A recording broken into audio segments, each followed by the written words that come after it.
പ്രേക്ഷകർക്കും രാവിലെയിലേക്ക് സ്വാഗതം. ആദ്യം തന്നെ എല്ലാവർക്കും ദീപാവലി ആശംസകൾ നേരുകയാണ്. ഇന്ന് ദീപാവലിയാണല്ലോ. എല്ലാവരും രാവിലെയൊക്കെ ദീപാവലിയുടെ ഒരുക്കത്തിലായിരിക്കും. ഇന്നലെ രാത്രി അല്ലെങ്കിൽ പടക്കമൊക്കെ പൊട്ടിച്ച് അതിൻ്റെ ക്ഷീണത്തിലൊക്കെ കിടന്നുറങ്ങിയ ആൾക്കാരൊക്കെ ആയിരിക്കും എല്ലാവരും എണീറ്റ് വരുന്നൊക്കെ ഉണ്ടാവുള്ളൂ. ഏതായാലും എല്ലാവരുടെയും ഇന്നത്തെ ദിവസം വളരെ നല്ലതായിരിക്കട്ടെ. ദീപാവലി ആയതുകൊണ്ട് തന്നെ എല്ലാവരും നല്ല രീതിയിൽ ആഘോഷിക്കുക. പടക്കമൊക്കെ പൊട്ടിക്കുന്നവർ വളരെയധികം സൂക്ഷിച്ച് ഇതൊക്കെ ഉപയോഗിക്കുക. ഇന്ന് ഒരുപാട് വാർത്തകളുള്ള ഒരു ദിവസമാണ്. കൂടുതൽ ദീപാവലി വിശേഷങ്ങളിലേക്കൊക്കെ നമുക്ക് പോകാം. ആദ്യം നോക്കാം പ്രധാന വാർത്തകൾ. സംസ്ഥാനത്ത് ഇന്നും ശക്തമായ മഴയ്ക്ക് സാധ്യത. ഇടുക്കി, എറണാകുളം ജില്ലകളിൽ ഓറഞ്ച് അലർട്ട്, 10 ജില്ലകളിൽ യെല്ലോ അലർട്ട്. ഇടുക്കിയിൽ തീവ്ര മഴയ്ക്ക് നേരിയ ശമനം. മുല്ലപ്പെരിയാറിലെ ജലനിരപ്പ് കുറഞ്ഞു.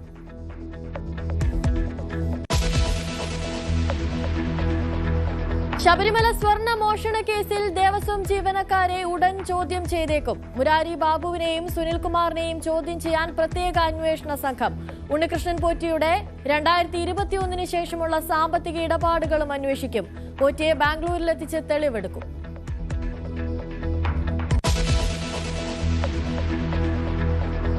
ബീഹാറിൽ ആദ്യഘട്ട മത്സര ചിത്രം ഇന്ന് തെളിയും. പത്രിക പിൻവലിക്കാനുള്ള സമയം ഇന്ന് അവസാനിക്കും. ആദ്യഘട്ടം വിധി എഴുതുന്നത് 18 ജില്ലകളിലെ 121 മണ്ഡലങ്ങൾ.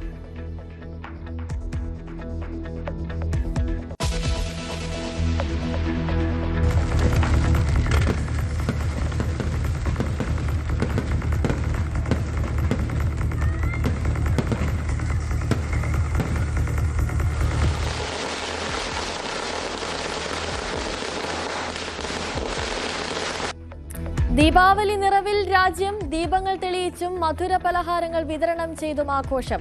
ആശംസകൾ നേർന്ന് പ്രധാനമന്ത്രി.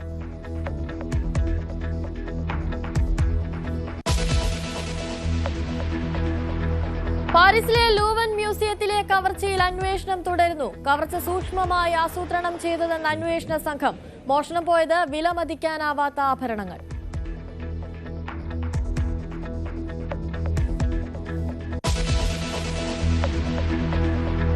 സമാധാന ഉടമ്പടി കടലാസിൽ മാത്രം. ഗാസയിൽ ഇസ്രയേൽ ആക്രമണം തുടരുന്നു. സൈനികർക്ക് നേരെ ഹമാസ് നടത്തിയ വെടിവെപ്പിന് മറുപടിയെന്ന് ഇസ്രയേൽ.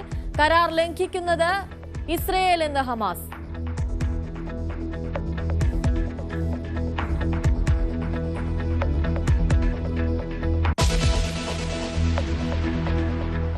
വാർത്തകളിലേക്ക് വിശദമായി പോകാം. ആദ്യം തന്നെ നമ്മൾ ഗാസയിലേക്കാണ് പോകുന്നത്.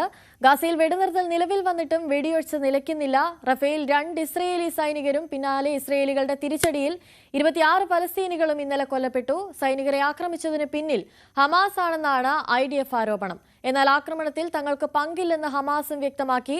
ഹമാസ് ബന്ദിയാക്കിയവരുടെ മൃതദേഹ കൈമാറ്റം പൂർത്തിയാകാതെ സമാധാന കരാറിൽ ഇനി ചർച്ചയ്ക്കില്ലെന്ന് നെതന്യാഹു നിലപാട് കടുപ്പിച്ചിരിക്കുകയാണ്. കൂടുതൽ വിവരങ്ങളുമായി അഭിലാഷ് രാധാകൃഷ്ണൻ ചേരുന്നുണ്ട്. അഭിലാഷ്, നെതന്യാഹു നിലപാട് കടുപ്പിക്കുന്നു. ഇതിനൊരു അറുതി, ഈ സംഘർഷത്തിനൊരു അറുതി അതുണ്ടാകില്ല എന്ന് വേണോ കരുതാൻ? അനുശ്രീ, ഇപ്പോൾ ഗാസയിൽ വെടിനിർത്തൽ നിലവിലുണ്ട് എന്നുള്ളതാണ് ഇപ്പോൾ അവസാനമായി ഇസ്രായേൽ പ്രധാനമന്ത്രി ബെഞ്ചമിൻ നെതന്യാഹു പറഞ്ഞിരിക്കുന്നത്. എന്നാൽ കഴിഞ്ഞ ദിവസം 26 പേരാണ് ഗാസയിൽ ഇസ്രായേലിന്റെ വെടിവെപ്പിൽ കൊല്ലപ്പെട്ടിരിക്കുന്നത്. അതിൽ 2 ഇസ്രായേലി സൈനികർ കൊല്ലപ്പെട്ടു. അതിന് പിന്നാലെ ഇസ്രായേൽ നടത്തിയ ആക്രമണത്തിലാണ് 26 പലസ്തീനികൾ ഗാസയിൽ കൊല്ലപ്പെട്ടത്. റഫായിൽ നടന്ന ആക്രമണത്തിൽ അതിൽ ആദ്യം ഇസ്രായേലിന്റെ ടാങ്കിന് നേരെ ഹമാസിന്റെ ഭാഗത്ത് നിന്ന് വെടിവെപ്പുണ്ടായെന്നും ആ വെടിവെപ്പിലാണ് 2 പേർ കൊല്ലപ്പെട്ടതെന്നും ഇസ്രായേൽ ആരോപിച്ചു. പിന്നാലെ തുടർന്ന് നടത്തിയ ആക്രമണത്തിലാണ് 26 പലസ്തീനികൾ കൊല്ലപ്പെട്ടത്. വെടിനിർത്തലിന്റെ ശക്തമായ ലംഘനമെന്ന് ആരോപിച്ചുകൊണ്ട് ഹമാസും അതുപോലെ പലസ്തീനിലുള്ള ആളുകളും രംഗത്തെത്തി. എന്നാൽ തൊട്ടു പിന്നാലെ അമേരിക്കയുടെ ഇടപെടലുണ്ടായി. അതുപോലെ ഗാസ സമാധാന കരാറുമായി ബന്ധപ്പെട്ട് ഇടപെട്ട രാജ്യങ്ങൾ ഇടപെട്ടു. പിന്നാലെയാണ് ഇത്തരത്തിൽ ഗാസയിൽ വീണ്ടും വെടിനിർത്തൽ നിലവിലുണ്ടെന്നും അത് വെടിനിർത്തൽ കരാറിനൊന്നും സംഭവിച്ചിട്ടില്ല. എന്നാൽ ഹമാസ് വീണ്ടും ഇത്തരത്തിലൊരു ആക്രമണത്തിലേക്ക് അല്ലെങ്കിൽ ഗാസയെ ഒരു യുദ്ധത്തിലേക്ക് വലിച്ചഴക്കുന്നുവെന്ന് ഇസ്രായേൽ സൈന്യത്തിന്റെ അടക്കമുള്ള ആരോപണങ്ങൾ നിലവിൽ വന്നു. പിന്നാലെ JD വാൻസ് ഇടപെട്ടു. ഇത്തരത്തിൽ ഇനി ഹമാസിന്റെ ഭാഗത്തു നിന്നുള്ള ആക്രമണങ്ങളൊന്നും ഉണ്ടാവരുതെന്നുള്ള കർശനമായ നിലപാട് JD വാൻസിന്റെ ഭാഗത്തുനിന്നുണ്ടായി. അങ്ങനെ വലിയ രീതിയിൽ ഒരു ആക്രമണം അത് ഇന്നലെ ഉണ്ടായി. എന്നാൽ അത് മറ്റൊരു തലത്തിലേക്ക് കടക്കാതെ ഇപ്പോൾ വീണ്ടും ഗാസ ഒരു സമാധാനത്തിന്റെ പാതയിലേക്ക് പോകുന്നു എന്ന് വേണം മനസ്സിലാക്കാൻ.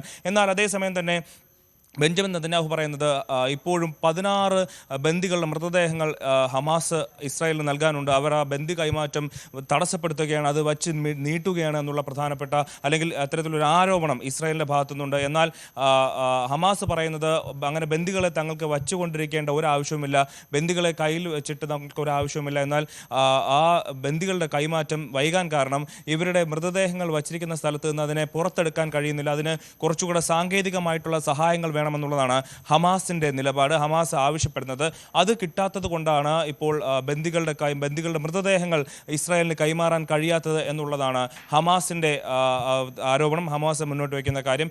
എന്നാൽ അതേപോലെ തന്നെ ഹമാസിന്റെ നിരായുധീകരണവും ഈ ഘട്ടത്തിൽ ചർച്ചയാകുന്നുണ്ട്. ഹമാസിന്റെ നിരായുധീകരണം എന്ന് പറയുന്നത് എത്രയും വേഗം ഉണ്ടാക്കണമെന്നാണ് JD വാൻസ് അടക്കം ആവശ്യപ്പെടുന്നത്, US വൈസ് പ്രസിഡന്റ്. അതിന് സൈന്യം അറബ് രാജ്യങ്ങളുടെ അല്ലെങ്കിൽ ഈ ഗാസ സമാധാന കരാറിന് ഒപ്പം നിൽക്കുന്ന രാജ്യങ്ങളുടെ ഒരു സംഘം, അവരുടെ സായുധ സംഘം ഗാസയിൽ വേണം. അവിടെ അതുമായി ബന്ധപ്പെട്ട് അവരുടെ ലോ ആൻഡ് ഓർഡർ, അവിടുത്തെ നിയമങ്ങളും അവിടെ ഇനി എങ്ങനെയാണ് കാര്യങ്ങൾ എന്നുള്ളത് കൃത്യമായി മുന്നോട്ട് കൊണ്ടുപോകാൻ ഒരു സംഘം വേണം എന്നുള്ളതാണ് അമേരിക്കയുടെ ആവശ്യം. അവർ അവിടെ എത്തി ഹമാസിന്റെ നിരായുധീകരണം ഉറപ്പാക്കണമെന്നാണ് JD വാൻസ് ആവശ്യപ്പെടുന്നത്. എന്നാൽ ഇപ്പോൾ രണ്ടാം ഘട്ട ചർച്ചയിലേക്ക് കടക്കണമെങ്കിൽ നെതന്യാഹു പറയുന്നത് ഈ ഗാസയിലെ വെടിനിർത്തലുമായി ബന്ധപ്പെട്ട രണ്ടാം ഘട്ട ചർച്ചയിലേക്ക് കടക്കണമെങ്കിൽ ഹമാസിന്റെ നിരായുധീകരണം ഉറപ്പാക്കണം. അതുപോലെ തന്നെ ഇപ്പോൾ ബന്ദികളുടെ മൃതദേഹങ്ങൾ എത്രയും വേഗം കൈമാറണം. അത് നടന്നാൽ മാത്രമേ രണ്ടാം ഘട്ട സമാധാന ചർച്ചയുടെ രണ്ടാം ഘട്ടത്തിലേക്ക് തങ്ങൾ കടക്കുകയുള്ളൂ എന്നുള്ളൊരു നിലപാട് കൂടി ഇസ്രായേൽ പ്രധാനമന്ത്രി മുന്നോട്ട് വയ്ക്കുന്നുണ്ട്. നിലവിൽ ഗാസയിൽ ഒരു വെടിവെപ്പില്ല. എന്നാൽ ഇന്നലെ കഴിഞ്ഞ ദിവസം ഉണ്ടായ ആക്രമണമാണ് വലിയ രീതിയിലുള്ള ആക്രമണം ഉണ്ടായത്. അതിൽ JD വാൻസും അമേരിക്ക അടക്കം ഇടപെട്ടു. നിലവിൽ പ്രശ്നമില്ല, ഹമാസ് എല്ലാം സഹകരിക്കുന്ന തരത്തിലാണ് കാര്യങ്ങൾ മുന്നോട്ട് കൊണ്ടുപോകുന്നത് എന്നാണ് US പ്രസിഡന്റ് ഡൊണാൾഡ് ട്രംപ് പറയുന്നത്. എന്നാൽ അതേസമയം തന്നെ ഹമാസിനപ്പുറം ചില സായുധ സംഘങ്ങൾ ഗാസയിലുണ്ട് എന്നുള്ളതാണ് ലഭിക്കുന്ന വിവരം. അല്ലാതെ ഇസ്രായേലിന്റെ സൈനികർക്ക് നേരെ ഹമാസ് അല്ലെങ്കിൽ വെടിവെച്ചത് ആര്, മിസൈലുകൾ ഹമാസിന്റെ ടാങ്കിന് നേരെ തൊടുത്തത് ആര് എന്നുള്ള പ്രധാനപ്പെട്ട ചോദ്യം അവിടെ ഉയരുന്നുണ്ട്. അതിന് പിന്നിൽ ആരാണ് എന്നുള്ളതാണ് ഇനി കണ്ടെത്തേണ്ടത്. ഹമാസ് പറയുന്നു കഴിഞ്ഞ 4 മാസമായി തങ്ങൾക്ക് ഗാസയിൽ ഹോൾഡില്ല, തങ്ങൾക്ക് ഗാസയിലുള്ള ആളുകളുമായിട്ട് അല്ലെങ്കിൽ ഗാസയിലുണ്ടായിരുന്ന ഹമാസിൽ പ്രവർത്തിച്ചിരുന്ന ആളുകളായിട്ട് പോലും തങ്ങൾക്ക് കണക്ഷൻ ഇല്ല, കോണ്ടാക്റ്റ് ഇല്ല. അപ്പോൾ ആരാണ് അതിന് പിന്നിൽ എന്നുള്ള കാര്യത്തിൽ തങ്ങൾക്ക് വ്യക്തതയില്ല എന്നുള്ളതാണ് ഹമാസ് പറയുന്നത്. ആ ഒരു ചോദ്യമാണ് ഇപ്പോൾ മുന്നിൽ നിൽക്കുന്നത്. അനുശ്രീ. അഭിലാഷ്, അതുപോലെ തന്നെ ഈ ബന്ദികളുടെ മൃതദേഹ കൈമാറ്റത്തിലേക്ക് വരുമ്പോൾ അതുമായി ബന്ധപ്പെട്ട് റഫ ഇടനാഴി അടുത്ത കാലത്തൊന്നും തുറക്കില്ല എന്നൊരു പ്രഖ്യാപനം കൂടി നെതന്യാഹുവിന്റെ ഭാഗത്തു നിന്നും ഉണ്ടാകുന്നുണ്ട്. ഇത് കൂടുതൽ സംഘർഷത്തിലേക്ക് വഴിവെക്കാനുള്ള സാധ്യതയില്ലേ? അനുശ്രീ, അങ്ങനെയായിരുന്നു. അതായത് ബന്ദികളുടെ കൈമാറ്റം നടത്താതെ, ബന്ദികളുടെ മൃതദേഹങ്ങൾ പൂർണ്ണമായും വിട്ടു നൽകാതെ ഇനിയും 16 പേരുടെ മൃതദേഹങ്ങൾ ഹമാസ് ഇസ്രായേലിന് വിട്ടു നൽകാനുണ്ട്. ആ 16 മൃതദേഹങ്ങളും തങ്ങളുടെ കയ്യിലെത്താതെ ഇനി ഗാസയിൽ ഒരു സമാധാനം അല്ലെങ്കിൽ ഗാസയിൽ സഹായങ്ങളുമായി എത്തുന്ന ട്രക്കുകൾ റഫ വഴി അതിർത്തി കടക്കില്ല എന്നുള്ളതായിരുന്നു ബെഞ്ചമിൻ നെതന്യാഹുവിന്റെ നിലപാട്. എന്നാൽ കഴിഞ്ഞ ദിവസം അല്ലെങ്കിൽ ഇന്നലെ രാത്രി തന്നെ US പ്രസിഡന്റ് ഡൊണാൾഡ് ട്രംപിന്റെ അതിശക്തമായ സമ്മർദ്ദം ഇസ്രായേലിനുണ്ടായി. അങ്ങനെ ഒരു തരത്തിലും സഹായം എത്തുന്ന ട്രക്കുകൾ തടയരുത് എന്നുള്ള കൃത്യമായ നിലപാട് US president Donald Trump Benjamin Netanyahu നൽകിയിരുന്നു. തുടർന്ന് മണിക്കൂറുകൾക്കകം തന്നെ ഇത്തരത്തിൽ ഗാസയിലേക്ക് വരുന്ന സഹായവുമായി എത്തുന്ന ട്രക്കുകൾ തടയില്ല എന്നും അതുപോലെ വെടിനിർത്തൽ നിലവിലുണ്ടെന്നും ബെഞ്ചമിൻ നെതന്യാഹു തന്നെ എടുത്തു പറഞ്ഞു. അതുകൊണ്ട് തന്നെ ഇത്തരത്തിൽ ഇനി ഗാസയിലേക്ക് സഹായങ്ങൾ എത്തുന്ന ട്രക്കുകൾ തൽക്കാലത്തേക്ക് തടയില്ല. എന്നാൽ കൂടുതലായ രീതിയിൽ ഇനി എന്തെങ്കിലും നേരത്തെ പറഞ്ഞതുപോലെ ഹമാസ് അല്ല മറ്റേതെങ്കിലും ഒരു സായുധ സംഘം അവിടെ ആക്രമണം നടത്തുന്നുണ്ട് അല്ലെങ്കിൽ അവർ ഏതെങ്കിലും തരത്തിൽ ഗാസയുടെ സമാധാനം ആഗ്രഹിക്കുന്നില്ല എന്നുണ്ടെങ്കിൽ അത് ഏത് തരത്തിൽ കാര്യങ്ങൾ മുന്നോട്ട് കൊണ്ടുപോകുന്നുള്ള നമുക്ക് വരുന്ന മണിക്കൂറുകളിൽ അറിയാൻ കഴിയുള്ളൂ. പക്ഷേ തൽക്കാലം നിലവിൽ അവിടെ ഒരു സമാധാന ട്രക്കുകൾ തടയുന്ന സാഹചര്യമില്ല, അതുപോലെ ഇപ്പോൾ വെടിവെപ്പില്ല. എന്നാൽ അത് ഏത് നിമിഷവും ഈ സ്ഥിതി മാറി കൂടുതൽ കലുഷിതമായ ഒരു സാഹചര്യത്തിലേക്ക് കടക്കാം എന്നുള്ളൊരു സാധ്യത നിലനിൽപ്പുണ്ട്. എന്തായാലും അടുത്ത ദിവസങ്ങളിൽ അമേരിക്കയുടെ സ്റ്റീവ് വിറ്റ്കോഫും അതുപോലെ JD വാൻസും ഇസ്രായേൽ സന്ദർശിക്കുന്നു എന്നുള്ള വിവരങ്ങൾ പുറത്തു വരുന്നുണ്ട്. അവർ ഇസ്രായേലുമായി ബന്ധപ്പെട്ട് കൂടുതൽ ഈ ബന്ദി കൈമാറ്റം അടക്കമുള്ള കാര്യങ്ങളിൽ കഴിഞ്ഞ ദിവസം നടന്ന വെടിവെപ്പ് അടക്കമുള്ള കാര്യങ്ങളിൽ കൂടുതൽ ചർച്ച ചെയ്യും. അതിനുശേഷമായിരിക്കും കൂടുതൽ തീരുമാനങ്ങളും നിലപാടും എടുക്കുക. എന്തായാലും ഹമാസിൻ്റെ ഒരു നിരായുധീകരണം എന്ന് പറയുന്നത് കരാറിൽ ഹമാസ് അംഗീകരിച്ചതാണ്. കൂടുതൽ ഗാസയുടെ മുന്നോട്ടുള്ള ഭരണകാര്യങ്ങളിൽ ഒന്നും തങ്ങൾ ഇടപെടില്ല എന്ന് പ്രത്യേകം പറഞ്ഞിരുന്നതാണ്. പക്ഷേ കഴിഞ്ഞ ദിവസങ്ങളിൽ വന്ന ഒരു റിപ്പോർട്ട് എന്ന് പറയുന്നത് 7000-ഓളം ഹമാസിൻ്റെ സായുധ സംഘങ്ങൾ അല്ലെങ്കിൽ ആളുകളെ അവർ ഗാസയിലേക്ക് കൂടുതൽ, അതായത് ഇസ്രായേലിൻ്റെ സൈന്യം ഗാസയുടെ ഒരു പരിധിയിൽ നിന്ന് പിറകിലേക്ക് യെല്ലോ ലൈനിലേക്ക് മാറിയിരിക്കുകയാണ്. അപ്പോൾ ആ ഒരു മേഖലയിലേക്ക് IDF പിന്മാറിയ സ്ഥലത്തേക്ക് തങ്ങളുടെ ആളുകളെ എത്തിക്കാനുള്ള നീക്കം ഹമാസ് തുടങ്ങി എന്നുള്ള വിവരങ്ങൾ കഴിഞ്ഞ ദിവസങ്ങളിൽ പുറത്തു വന്നിരുന്നു. 7000-ഓളം സൈനികരെ അവർ അവിടെ ഹമാസിൻ്റെ യൂണിഫോം മാറ്റി സാധാരണക്കാരുടെ വേഷത്തിലും അതുപോലെ ഗാസയുടെ സെക്യൂരിറ്റി ഫോഴ്സ് എന്നുള്ള പേരിലും അവിടേക്ക് കൊണ്ടുവരുന്നു എന്നുള്ള വിവരങ്ങളുണ്ട്. അങ്ങനെയാണെങ്കിൽ ഗാസ സമാധാന കരാറിന്റെ ലംഘനമായിരിക്കും അത്. അക്കാര്യത്തിൽ അങ്ങനെയാണ് കാര്യങ്ങൾ മുന്നോട്ട് പോവുകയാണെങ്കിൽ സൈനികപരമായിട്ടുള്ള നീക്കങ്ങൾ ഗാസയിൽ ഇനിയും ഉണ്ടാകും എന്നുള്ളത് തന്നെയാണ് നമുക്ക് മനസ്സിലാക്കേണ്ടത്. അനുശ്രീ. ശരി, അഭിലാഷ് രാധാകൃഷ്ണനാണ് കൂടുതൽ വിവരങ്ങൾ നൽകിയത്. പാരീസിലെ ലൂവർ മ്യൂസിയത്തിൽ നിന്ന് അമൂല്യമായ ആഭരണങ്ങൾ കവർന്നവർക്കായി തെരച്ചിൽ തുടരുകയാണ്. വെറും 7 മിനിറ്റ് കൊണ്ടാണ് മോഷ്ടാക്കൾ കൃത്യം നടത്തി രക്ഷപ്പെട്ടതെന്ന് പോലീസ്. 9 വസ്തുക്കൾ മോഷ്ടിക്കാൻ ഉദ്ദേശിച്ച സംഘം 8 എണ്ണം കൈക്കലാക്കി. സംഘത്തിലെ 4 പേരും ബൈക്കുകളിലാണ് രക്ഷപ്പെട്ടതെന്നും സുരക്ഷാ സേനയ്ക്ക് നാണക്കേടായിട്ടുണ്ട്. കൂടുതൽ വിവരങ്ങളുമായി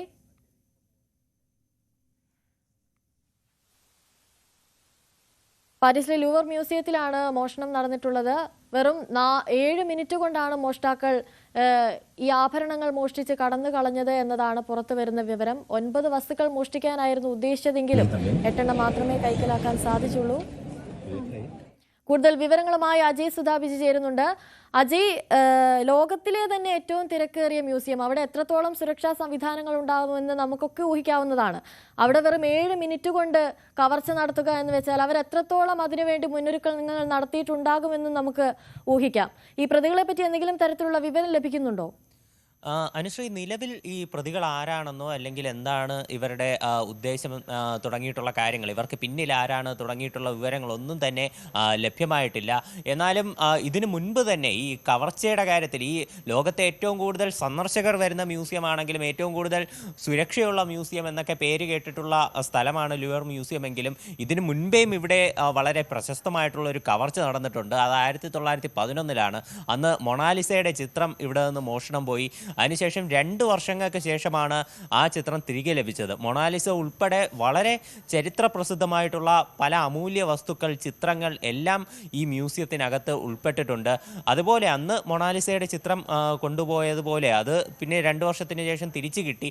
അതുപോലെ ഏതെങ്കിലും കളക്ടർമാരാണ് ഇതിന് പിന്നിൽ പ്രവർത്തിച്ചതെങ്കിൽ അവരുടെ പക്കൽ ഇത് സുരക്ഷിതമായി തന്നെ ഉണ്ടാകും. അല്ലെങ്കിൽ ഇത് മറിച്ചു വിൽക്കുന്ന ഏതെങ്കിലും ആളുകൾ അല്ലെങ്കിൽ ഏതെങ്കിലും വിദേശ ഏജൻസികൾ അവർ ഇതിനകത്ത് പ്രവർത്തിച്ചിട്ടുണ്ടെങ്കിൽ ഇത് തിരിച്ചു കിട്ടാൻ വളരെയധികം ബുദ്ധിമുട്ടും എന്നാണ് അറിയിച്ചിട്ടുള്ളത്. ഇവർ 9 വസ്തുക്കൾ കവർച്ച ചെയ്യാനായിട്ടാണ് ഈ കെട്ടിടത്തിനകത്ത് കയറിയത്. ഈ മോഷണം തന്നെ വളരെയധികം ഒരു ആസൂത്രിതമായി, ഏതാണ്ട് ഈ സിനിമയിലെല്ലാം നടക്കുന്ന മോഷണം പോലെയാണ് നടന്നത്. രാവിലെ 9:30 ഈ മോഷ്ടാക്കൾ ഈ കെട്ടിടത്തിനകത്തേക്ക് കയറിയതെന്നാണ് വിവരം. ഇവരൊരു ട്രക്കിൽ ഘടിപ്പിച്ച ക്രെയിൻ വഴി കെട്ടിടത്തിൻ്റെ മുകൾ ഭാഗത്തെ ജനാല പൊളിച്ച് അകത്തേക്ക് കടക്കുകയായിരുന്നു. അതിനുശേഷം വെറും 4 മിനിറ്റ് കൊണ്ടാണ് ഈ മോഷണം നടത്തിയത്. ഇവർ ഈ കെട്ടിടത്തിനകത്തേക്ക് കടന്നത് നിരായുധരായിട്ടാണ് എന്നതാണ് ഏറ്റവും വിചിത്രമായിട്ടുള്ള കാര്യം. കയ്യിൽ യാതൊരുവിധ ആയുധങ്ങളൊന്നും തന്നെ ഇല്ലായിരുന്നു. ഇവർ ജനാല മുറിക്കാൻ ഉപയോഗിച്ച ചില കട്ടറുകൾ കൊണ്ടാണ് അവിടെയുള്ള ജീവനക്കാരെ ഭയപ്പെടുത്തിക്കൊണ്ട് ഈ സാധനം ഈ വസ്തുക്കൾ അവിടെ നിന്ന് മോഷ്ടിച്ചുകൊണ്ട് കടന്നത്. വെറും 4 മിനിറ്റ് കൊണ്ട് മോഷണം നടത്തുന്നു. അതിനുശേഷം ഈ കെട്ടിടത്തിനകത്തേക്ക് കയറാനും പിന്നെ പുറത്തേക്ക് ഇറങ്ങാനും എല്ലാം ഉപയോഗിച്ച ആ സമയം നോക്കുകയാണെങ്കിൽ വെറും 7 മിനിറ്റ് കൊണ്ട് ഈ മൊത്തം കുറ്റകൃത്യം അവർ നടത്തി തീർത്തു എന്നതും പോലീസിനെ അതിശയപ്പെടുത്തുന്ന ഒരു കാര്യമാണ്. അതിനുശേഷം അവർ അവിടെ നിന്ന് വളരെ വേഗത്തിൽ പുറത്തേക്ക് പോകുന്നു. മോട്ടോർ സൈക്കിളിലാണ് അവർ അവിടെ നിന്ന് രക്ഷപ്പെട്ടത് എന്നുള്ളതും ഇപ്പോൾ സുരക്ഷാ സേനയ്ക്ക് ഒരു നാണക്കേടാക്കുന്നുണ്ട്. ഇത്ര വേഗം, അതായത് സന്ദർശകർക്ക് വേണ്ടി ഈ മ്യൂസിയം തുറന്ന് നൽകിയ ആ ആദ്യ മണിക്കൂറുകൾ തന്നെയാണ് ഇത്ര വലിയ ഒരു കവർച്ച അവിടെ നടത്തിയത്. ഇവർ 9 സാധനങ്ങൾ മോഷ്ടിക്കാനായിട്ട് വന്നതിൽ 8 എണ്ണം ആണ് ഇവർക്ക് കവരാനായത്. ഇവർ ഉദ്ദേശിച്ചിരുന്ന ഒരു ക്രൗൺ അത് ഇവർക്ക് മോഷ്ടിക്കാനായില്ല. അവർ ഉദ്ദേശിച്ച നെപ്പോളിയൻ മൂന്നാമൻ്റെ ഭാര്യയായിട്ടുള്ള എംപ്രസ് യുജനി, അവരുടെ ഒരു കിരീടമാണ് ഇവിടെ നിന്ന് മോഷ്ടിക്കാൻ അവർക്ക് സാധിക്കാത്തത്. അതും ഇവർ മോഷ്ടിക്കാനായി ലക്ഷ്യമിട്ടിരുന്നു.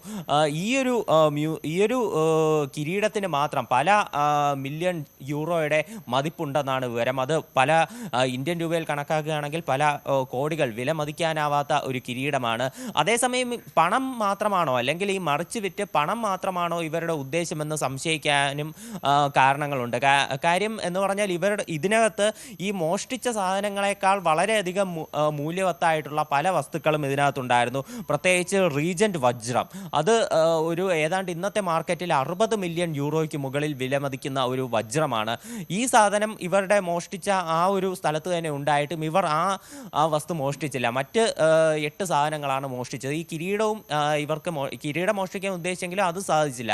വിലപിടിപ്പുള്ള മറ്റ് വസ്തുക്കൾ അവിടെ ഉണ്ടായിട്ടും അതൊന്നും മോഷ്ടിക്കാതെ ഈ 8 സാധനങ്ങൾ സ്പെസിഫിക് ആയിട്ട് അവർ നേരത്തെ മുൻകൂട്ടി പ്ലാൻ ചെയ്ത് എടുത്തതുപോലെ ഈ 8 എണ്ണം മാത്രം മോഷ്ടിച്ചതിന് പിന്നിൽ ഏതെങ്കിലും കളക്ടർമാരാകാമെന്ന് സംശയിക്കാനും കാരണം ഇതാണ്. കാര്യം ചില ആളുകൾ ഇത്തരത്തിൽ ഈ അമൂല്യമായിട്ടുള്ള വസ്തുക്കൾ മോഷ്ടിച്ച് അത് അവരുടെ പക്കൽ സൂക്ഷിക്കുന്ന ചില ഒരു ഹോബിയുള്ള വിചിത്രമായിട്ടുള്ള മെൻറ്റാലിറ്റിയുള്ള ചില ആളുകളുണ്ട്. അപ്പോൾ അത്തരക്കാരാണോ ഇതിന് പിന്നിലെന്ന് സംശയിക്കാനും ഈ ഒരു കാരണം തന്നെയാണ്. എന്തായാലും അക്രമികൾക്ക് വേണ്ടി ശക്തമായിട്ടുള്ള അന്വേഷണം തുടർന്നുകൊണ്ടിരിക്കുകയാണ്. ഈ മോഷണ ശ്രമത്തിനിടയിൽ ഇവർ വന്ന ട്രക്ക് കത്തിക്കാനായിട്ട് ഇവർ ശ്രമിച്ചിട്ടുണ്ട്. ആ ശ്രമം പരാജയപ്പെട്ടു.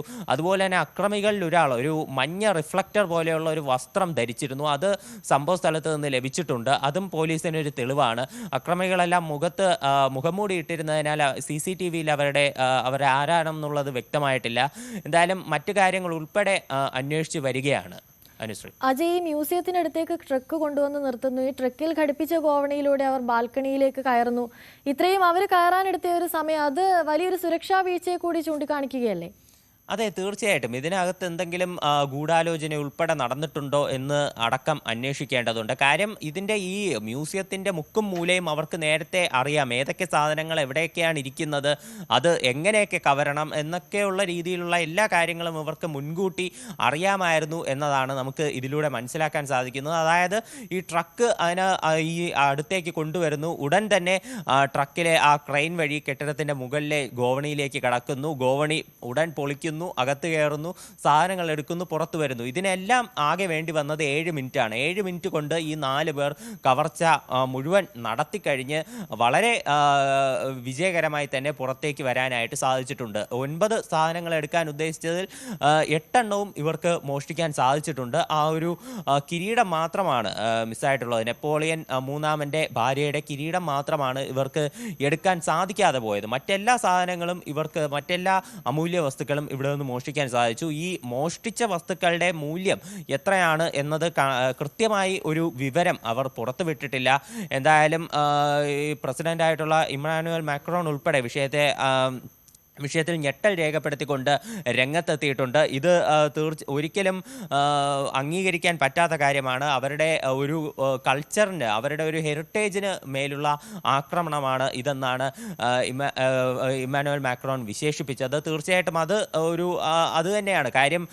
ഫ്രാൻസിൻ്റെ ചരിത്രത്തെ സംബന്ധിച്ചിടത്തോളം വളരെയധികം പ്രധാനപ്പെട്ട പല വസ്തുക്കൾ, ചരിത്ര വസ്തുക്കൾ, ഈ മൊണാലിസ പോലെയുള്ള ചിത്രങ്ങളെല്ലാം അടങ്ങിയതാണ് ഈ മ്യൂസിയം. അപ്പോൾ തീർച്ചയായിട്ടും ഒരു ചരിത്രത്തിൻ്റെ ഒരു ഭാഗം തന്നെയാണ് ഇവർ കൈക്കലാക്കിയത് എന്ന് നമുക്ക് ഉറപ്പിച്ച് പറയാം. അപ്പോൾ ഇങ്ങനെ ഒരു മോഷണത്തിൽ അത് തീർച്ചയായിട്ടും ഒരു ഫ്രഞ്ച് ജനത മാത്രമല്ല, ലോകം മുഴുവൻ ഞെട്ടിയിരിക്കുകയാണ് ഈ മോഷ്ടാക്കൾക്ക് വേണ്ടി. അതുകൊണ്ട് തന്നെ സജീവമായി തെരച്ചിൽ നടത്തുകയാണ്.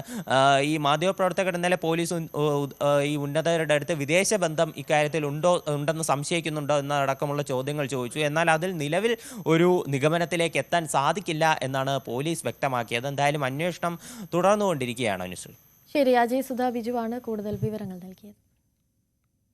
പാകിസ്ഥാന് കർശന മുന്നറിയിപ്പ് നൽകി അഫ്ഗാൻ ആഭ്യന്തര ഉപമന്ത്രി. അഫ്ഗാൻ സൈന്യവും ഗോത്രങ്ങളും പാകിസ്ഥാൻ സൈനികരെ ഇന്ത്യൻ അതിർത്തി വരെ പിന്തുടരാൻ മടിക്കില്ലെന്ന് അദ്ദേഹം വ്യക്തമാക്കി. അതേസമയം പാകിസ്ഥാനും അഫ്ഗാനിസ്ഥാനും അടിയന്തര വെടിനിർത്തലിന് സമ്മതിച്ചുവെന്ന ദോഹയിൽ സമാധാന ചർച്ചകൾക്ക് ആതിഥേയത്വം വഹിച്ച ഖത്തർ വിദേശകാര്യ മന്ത്രാലയം വ്യക്തമാക്കി.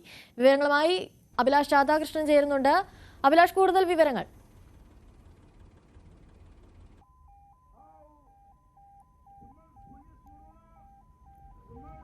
പാകിസ്ഥാന് കർശന മുന്നറിയിപ്പ് നൽകിയിരിക്കുകയാണ് അഫ്ഗാൻ ആഭ്യന്തരമന്ത്രി. അഫ്ഗാൻ സൈന്യവും ഗോത്രങ്ങളും പാകിസ്ഥാൻ സൈനികരെ ഇന്ത്യൻ അതിർത്തി വരെ പിന്തുടരാൻ മടിക്കില്ലെന്നാണ് അദ്ദേഹം വ്യക്തമാക്കിയിരിക്കുന്നത്.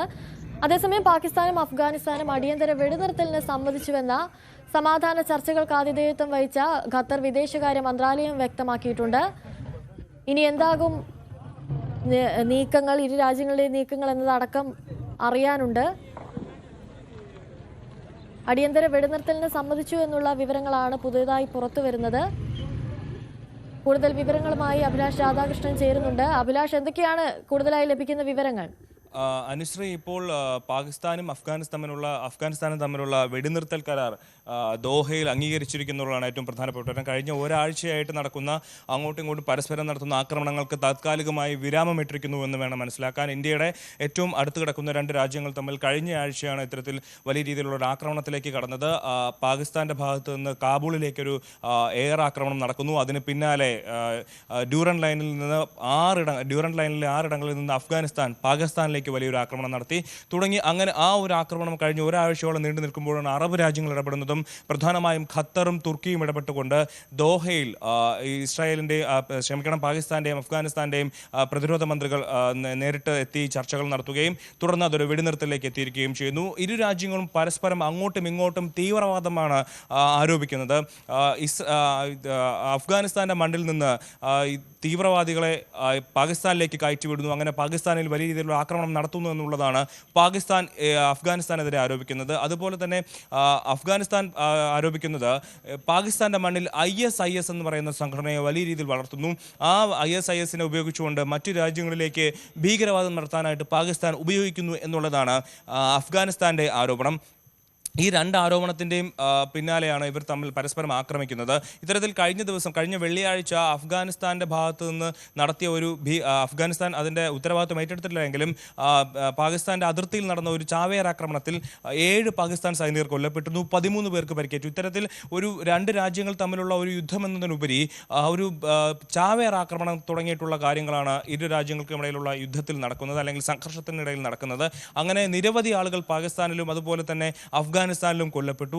പാകിസ്ഥാന്റെ ഭാഗത്തു നിന്നുള്ള എയർ റെയ്ഡുകളും മിലിറ്ററി അറ്റാക്കുകളുമാണ് ഉണ്ടാകുന്നതെങ്കിൽ അഫ്ഗാനിസ്ഥാന്റെ ഭാഗത്തു നിന്ന് ഷെൽ ആക്രമണങ്ങളും ചാവേർ ആക്രമണങ്ങളുമാണ് ഉണ്ടാകുന്നത്. കാരണം പാകിസ്ഥാനെ സംബന്ധിച്ച് പാകിസ്ഥാൻ ഒരു ന്യൂക്ലിയർ രാജ്യമാണ്. അവർക്ക് കൂടുതൽ സൈനിക ശേഷിയുണ്ട്. അവരുടെ സൈനിക വിന്യാസങ്ങൾ കുറച്ചുകൂടെ വലുതാണ് അഫ്ഗാനിസ്ഥാനെ അപേക്ഷിച്ച് നോക്കുമ്പോൾ. അതേസമയം അഫ്ഗാനിസ്ഥാനെ സംബന്ധിച്ച് അമേരിക്ക 2021 അഫ്ഗാനിസ്ഥാനിൽ നിന്ന് പുറത്തു പോകുമ്പോൾ അവർ ഉപേക്ഷിച്ചു പോയ ആയുധങ്ങളാണ് ഇവരുടെ കയ്യിലുണ്ടായിരുന്നത്. അങ്ങനെ ആ ഒരു ആയുധങ്ങളും ചെറിയ തോക്കുകളും അതുപോലുള്ള ബോംബുകളും ഉപയോഗിച്ചാണ് അഫ്ഗാനിസ്ഥാന്റെ ഭാഗത്തുനിന്ന് ആക്രമണം ഉണ്ടായിരിക്കുന്നത്. ഇക്കാര്യത്തിൽ ഇന്ത്യ ഒരു മയപ്പെട്ട നിലപാടാണ്. ഇന്ത്യ അതിൽ പ്രത്യേകിച്ച് നോക്കിയാണ് പ്രതികരിക്കുന്നത്. കൂടുതൽ കാര്യങ്ങൾ ശ്രദ്ധയോടെ വീക്ഷിക്കുകയാണ്. കൂടുതൽ കാര്യങ്ങൾ അതിൻ്റെ വിവരങ്ങൾ എന്തൊക്കെയാണെന്നുള്ള നോക്കി പ്രതികരിക്കാമെന്നുള്ളതായിരുന്നു ഇന്ത്യയുടെ നിലപാട്. എന്നാൽ അതേസമയം തന്നെ അമേരിക്കൻ പ്രസിഡന്റ് ഡൊണാൾഡ് ട്രംപ് ഈ വിഷയത്തിൽ ഇടപെട്ടു. എത്രയും പെട്ടെന്ന് യുദ്ധം നിർത്തണമെന്നുള്ള കാര്യങ്ങൾ ആവശ്യപ്പെട്ടു. അതിന് പിന്നാലെയാണ് ഖത്തറും തുർക്കിയും അടക്കമുള്ള രാജ്യങ്ങൾ നേരിട്ടെത്തുകയും ഇരു രാജ്യങ്ങളും തമ്മിലൊരു യുദ്ധം ഒഴിവാക്കാനുള്ള കാര്യങ്ങളിലേക്ക് കടക്കുകയും വേണമെന്നുള്ള ആവശ്യം മുന്നോട്ട് വെച്ചത്. അതിൻ്റെ അടിസ്ഥാനത്തിലാണ് ഇപ്പോൾ ഒരു സീസ് ഫയറിലേക്ക് കാര്യങ്ങൾ എത്തിയിരിക്കുന്നത്. 25-ാം തീയതി തുർക്കിയുടെ ഇസ്താംബുളിൽ ഇരു രാജ്യങ്ങളുടെയും നേതാക്കൾ വീണ്ടും കാണും. സീസ്ഫയറുമായി ബന്ധപ്പെട്ടുള്ള കൂടുതൽ കാര്യങ്ങൾ ചർച്ച ചെയ്യും. എന്നാൽ ഇപ്പോഴും ഈ ഒരു വെടിനിർത്തൽ നിലവിൽ വരുന്ന സാഹചര്യത്തിലും പരസ്പരം പഴിചാരിക്കൊണ്ടാണ് രണ്ട് രാജ്യങ്ങളും സംസാരിക്കുന്നത്. ഇവർ പറയുന്നത്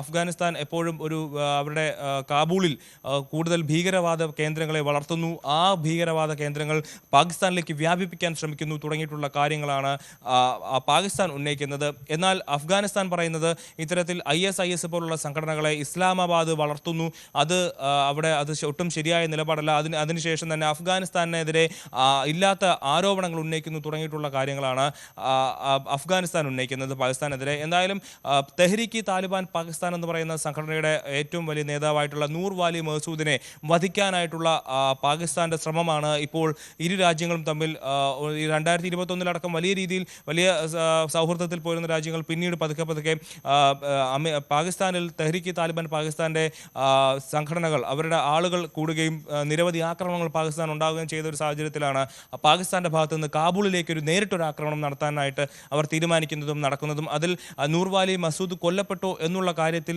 ഇതുവരെ സ്ഥിരീകരണം ഉണ്ടായിട്ടില്ല. എന്തായാലും നൂർവാലി മസൂദ് ഉണ്ടായിരുന്ന സ്ഥലത്താണ് ഇത്തരത്തിലൊരു ആക്രമണം ഉണ്ടായെന്നുള്ള കാര്യത്തിൽ സ്ഥിരീകരണം ഉണ്ടായി. അദ്ദേഹം മരിച്ചിട്ടുണ്ടോ ജീവിച്ചിരിപ്പുണ്ടോ എന്നുള്ള കാര്യത്തിൽ വ്യക്തതയില്ല. ഈ ഒരു സാഹചര്യത്തിലാണ് തൊട്ട് അടുത്ത ദിവസങ്ങളിൽ തന്നെ അഫ്ഗാനിസ്ഥാൻ്റെ ഭാഗത്ത് നിന്ന് പാകിസ്ഥാനിലേക്ക് ഒരു ആക്രമണം ഉണ്ടാകുന്നത്.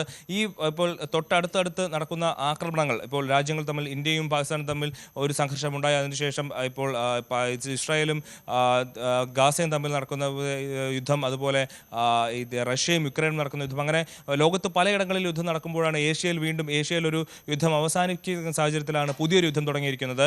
ഈ ഒരു സാഹചര്യത്തിലാണ് ലോകരാജ്യങ്ങളെല്ലാം ഇതിനെ ഇടപെട്ടുകൊണ്ട് ഈ ഒരു യുദ്ധം നിർത്തണമെന്ന് ആവശ്യപ്പെട്ടുകൊണ്ട് രംഗത്തെത്തിയത്. അതുപോലെ പാകിസ്ഥാൻ ഇന്ത്യക്ക് നേരെയും ആരോപണങ്ങൾ ഉന്നയിക്കുന്നുണ്ട്. ഇന്ത്യയിൽ അഫ്ഗാനിസ്ഥാൻ നേതാവ് സന്ദർശനം നടത്തിയതിന് പിന്നാലെയാണ് ഇത്തരത്തിൽ അഫ്ഗാനിസ്ഥാൻ പാകിസ്ഥാനിലേക്ക് ആക്രമണം നടത്തുന്നത്.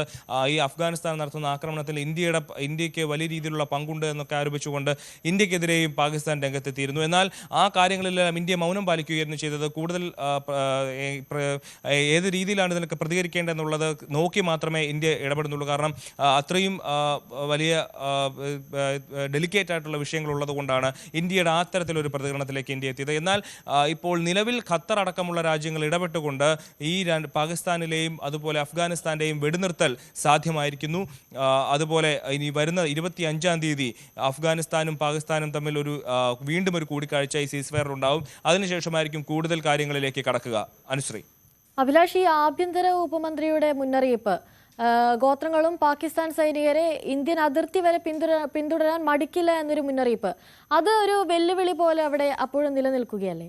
അനുശ്രീ, ഈ കാര്യത്തിൽ ഈ വാദപ്രതിവാദങ്ങളും ആരോപണങ്ങളും പ്രത്യാരോപണങ്ങളും വെല്ലുവിളികളും ഒക്കെ ഈ യുദ്ധത്തിൻ്റെ തുടക്കം മുതൽ തന്നെ ഈ അഫ്ഗാനിസ്ഥാനും പാകിസ്ഥാനും തമ്മിലുള്ള ആക്രമണങ്ങൾക്ക് തുടക്കം തന്നെ ഉണ്ടായിരുന്നു. ഏത് രീതിയിലും പാകിസ്ഥാനെ നേരിടാൻ തങ്ങൾക്ക് കഴിയുമെന്നുള്ളതായിരുന്നു അഫ്ഗാനിസ്ഥാൻ്റെ നിലപാട്.